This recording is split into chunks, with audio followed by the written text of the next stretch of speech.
नमस्कार दोस्तों, मैं AK सिंह और अब बात कर लेते हैं हम 11वीं लोकसभा चुनावों की। 11वां लोकसभा चुनाव कैसा रहा और इन चुनावों ने किस तरह से देश की परिस्थितियों को बदला, वो सारी की सारी बातें मैं यहाँ पे करने वाला हूँ। सबसे पहली बात, जो इन चुनावों से भारतीय राजनीति में एक चेंज आया, वो चेंज आया गठबंधन की राजनीति। तो गठबंधन की राजनीति क्यों स्टार्ट हुई कि आप देखोगे कांग्रेस यहाँ पे दूसरे नंबर पे आ गई। ये पहले लोकसभा चुनाव ऐसे थे जब कांग्रेस लोकसभा में दूसरे नंबर की पार्टी बनी। नहीं तो आप देखोगे कि उससे पहले जब इंदिरा आयोग की बात कर रहे थे, राजीव गांधी की बात कर रहे थे, नेहरू की बात कर रहे थे, तो कांग्रेस हमेशा 300 प्लस में रहती थी। फिर कांग्रेस बहुमत के आंकड़े से पीछे रहने लगी। लेकिन अब वो समय आ गया जब कांग्रेस दूसरे नंबर की पार्टी बनने लगी, और जब दूसरे नंबर की पार्टी बनने लगी तो फिर अब ज़रूरत पड़ी गठबंधन की। और अभी शुरुआत होगी क्षेत्रीय पार्टियों की, और क्षेत्रीय पार्टियों की बार्गेनिंग की, और क्षेत्रीय मुद्दों की शुरुआत होगी यहाँ से। तो आप देखते हो कि सबसे बड़ी पार्टी इन चुनावों में बनी बीजेपी 161 सीटों के साथ, कांग्रेस दूसरे नंबर की, और जनता दल और CPI तीसरे और चौथे नंबर पर रहे। जब बीजेपी दूसरे नंबर की, पहले नंबर की पार्टी थी, तो उसके हिसाब से राष्ट्रपति शंकर दयाल शर्मा ने बीजेपी के जो नेता थे उनको, अटल बिहारी वाजपेयी जी को बुलाया कि आप सरकार बनाने की कोशिश कीजिए, सरकार बनाइए। अटल बिहारी वाजपेयी ने सरकार बनाने का दावा पेश किया। उन्होंने बहुत सारे दलों को इकट्ठा करने की कोशिश की और उन्होंने प्रधानमंत्री पद की शपथ भी ली 16 मई 1996 को। लेकिन वो 13 दिन बाद ही उन्हें इस्तीफा देना पड़ा, क्योंकि उनकी पार्टी को वहाँ पे बहुमत नहीं मिल रहा था। उसी तरह से फिर बाद में जनता पार्टी के देवगौड़ा बने और इंद्र कुमार गुजराल बने। तो इनकी भी सरकारें ज़्यादा दिनों तक नहीं चलीं। और वो किन मुद्दों पे सरकारें गिनी, ये 3 सरकारें बनी इस लोकसभा चुनाव से, और किन मुद्दों पे ये सरकारें गिरी उसकी बात मैं अगले वीडियो में करने वाला हूँ। अभी तो हम यहाँ देख लेते हैं कि जो PV नरसिम्हा राव की जो सरकार थी, वो सरकार क्यों हार गई और उसके क्या मुद्दे थे कि वो दोबारा भी कांग्रेस को पहले नंबर की पार्टी नहीं बना पाए। तो देखो, PV नरसिम्हा राव की जो सरकार थी उसके 3 जो मुद्दे थे जिनको PV नरसिम्हा राव संभाल नहीं पाए। तो वो एक तो था भ्रष्टाचार। उनके कैबिनेट के मंत्री ही उनके ऊपर भ्रष्टाचार के आरोप लगा रहे थे, और बहुत सारे कैबिनेट मंत्री सरकार से अलग भी हो गए थे। दूसरी बात, कश्मीर का मुद्दा। कश्मीर में उस समय पे आप देखोगे कि कश्मीर में बहुत सारी हिंसा फैली हुई थी। वहाँ पे जो कट्टरवाद था वो चरम सीमा पर पहुँच रहा था। आपने एक मूवी देखी होगी जो अभी कुछ समय पहले आई थी, कश्मीर फाइल्स, शायद उसी समय की वो मूवी है।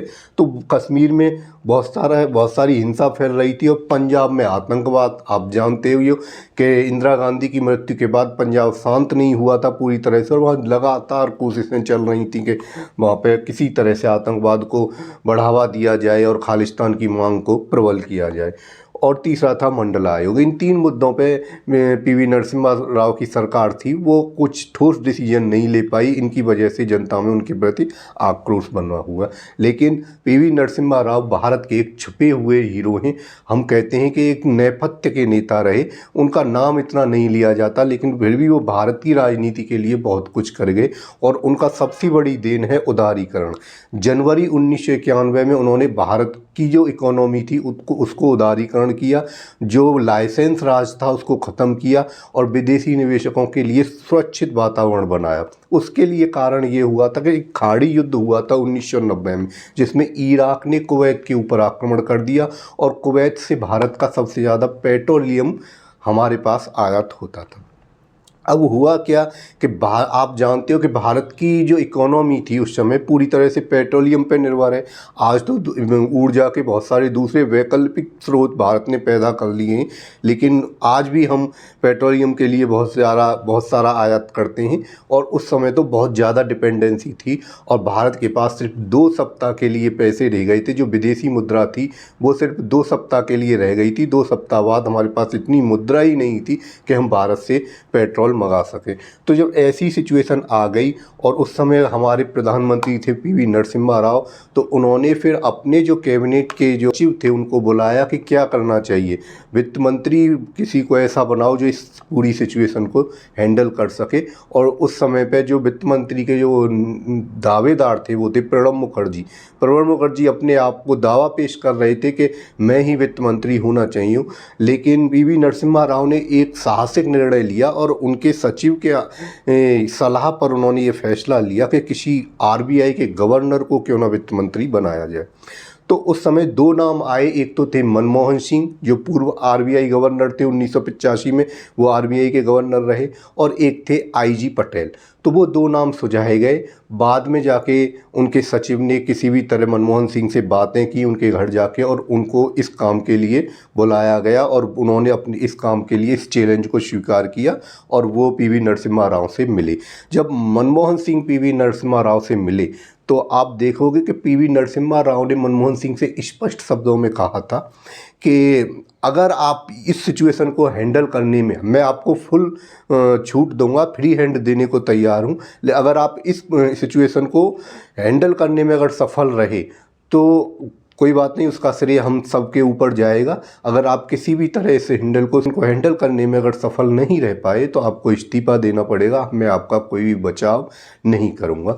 तो इस तरह की चीज़ें हुई और उस ज़माने में मनमोहन सिंह ने ये चैलेंज स्वीकार किया और वो वित्त मंत्री के रूप में उन्होंने अपना पहला बजट पेश किया।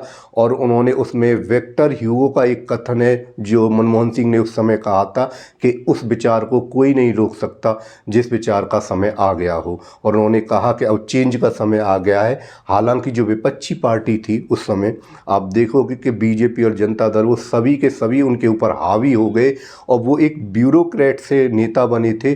तो वो संसद में बहुत ज़्यादा इतना कॉन्फिडेंस नहीं होता था मनमोहन सिंह के पास, और ब्यूरोक्रेट के रूप में वो बहुत डर गए। विपक्षी दल उनके ऊपर आरोप लगा रहा था कि ये आदमी देश को बेच रहा है, दोबारा से विदेशी कंपनियों को भारत में निमंत्रण कर रहा है। तो वो बहुत डरे हुए थे। तो इसके लिए अटल बिहारी वाजपेयी जो हमारे महान नेता हुए, उन्होंने भी उनको इस बारे में एडवाइस दी थी कि अब आप ब्यूरोक्रेट नहीं रहे, अब आप एक नेता बन गए हो और नेता को चाहिए कि वो अपनी चमड़ी को मोटा कर ले, आरोपों को झेलने की और आलोचनाओं को सहने की उसके अंदर शक्ति होनी चाहिए। इस तरह की चीज़ें अटल बिहारी वाजपेयी ने भी मनमोहन सिंह को समझाई। आप देखोगे कि और भी नरसिम्हा राव के दूसरे काम थे इस चीज़ को देखते हुए कि भारत की इकोनॉमी को उद्योगपति ही आगे बढ़ा सकते हैं। तो भारत के जो प्रसिद्ध उद्योगपति थे उस पहली बार भारत रत्न दिया गया। भारत सरकार में पहली बार किसी राजनेता को छोड़ के एक उद्योगपति को भारत रत्न दिया गया। आप देखोगे कि इस तरह के क्वेश्चन आपके किसी भी कंपटीशन में पूछे जा सकते हैं, वो नरसिम्हा राव ने ही दिया था। दूसरी बात ये थी, विपक्ष में बैठते थे अटल बिहारी वाजपेयी और उनसे पूरा का पूरी राजनीति इतनी प्रभावित थी कि कांग्रेस सरकार ने ही उन्हें पद्म विभूषण की उपाधि से नवाजा था। दूसरी बात आप देखोगे कि समाजवादी पार्टी इसी काल में बनी थी। समाजवादी पार्टी के बारे में आप जानते हैं, फिलहाल भी वो लोकसभा में कांग्रेस के बाद तीसरे नंबर की पार्टी है और यूपी में उसका अस्तित्व है। तो वो मुलायम सिंह यादव ने 4 अक्टूबर 1992 को इसी काल में जनता पार्टी से अलग होकर समाजवादी पार्टी की नींव रखी थी। पहले वो चौधरी चरण सिंह से प्रभावित थे, उनके साथ भी काम किया राष्ट्रीय लोकदल में, लेकिन जब राष्ट्रीय लोकदल के नेता के अध्यक्ष अजीत सिंह को बना दिया चौधरी चरण सिंह ने अपने पुत्र को, तो वो राष्ट्रीय लोकदल से अलग हुए और अपनी एक पार्टी बना दी। 4 अक्टूबर 1992 को उन्होंने बनाई समाजवादी पार्टी और इसमें उन्होंने ये विचारधारा जो उनकी थी समाजवादी पार्टी की, उसमें उन्होंने कहा कि हम दलित, अल्पसंख्यक, ओबीसी और मजदूर और किसानों के लिए राजनीति करेंगे। उसके बिहाफ पे आप देखोगे कि मुलायम सिंह ने राजनीति में पहली बार किसी भी तरह की तोड़ फोड़ या क्रिमिनल बैकग्राउंड के प्रत्याशी भी उतारे और किसी भी तरह से उन्होंने ये सोचा कि हमें कोई भी तरीका अपनाओ, चुनाव जीतना सबसे ज़्यादा इम्पोर्टेंट होता है लोकतंत्र में। तो इस तरह की जो राजनीति शुरू की वो मुलायम सिंह यादव ने शुरू की थी। तो आप देख सकते हो कि मैंने यहाँ पर नरसिम्हा राव का पूरा दिया कि कारण रहे जो उनकी चुनाव हारने के, और उन्होंने कुछ अच्छे काम किए, ऐसे भी काम किए जो भारतीय राजनीति में वो इतिहास में हमेशा जाने जाएंगे। और दूसरी बात ये रही थी, मैंने पहले वीडियो में आपसे चर्चा की थी कि नरसिम्हा राव के जो राजीव गांधी की पत्नी थी उस समय, उनसे संबंध खराब हो चुके थे सोनिया गांधी के साथ, और सोनिया गांधी ने भी उनके ऊपर आरोप लगाई। एक बार अमेठी में जाके सोनिया गांधी ने कहा था कि देखिए मेरे पति को मरे हुए इतने 4 साल हो गए और आज तक भारत सरकार ने कोई इंक्वायरी पूरी नहीं हुई और क्या हो रहा है सरकार में पता नहीं। तो वहाँ पे अमेठी में जनता ने नारे लगाए थे कि राव हटाओ और देश बचाओ। तो इस तरह से जो थी नरसिम्हा राव की सरकार हट गई। आगे की हम बात करेंगे।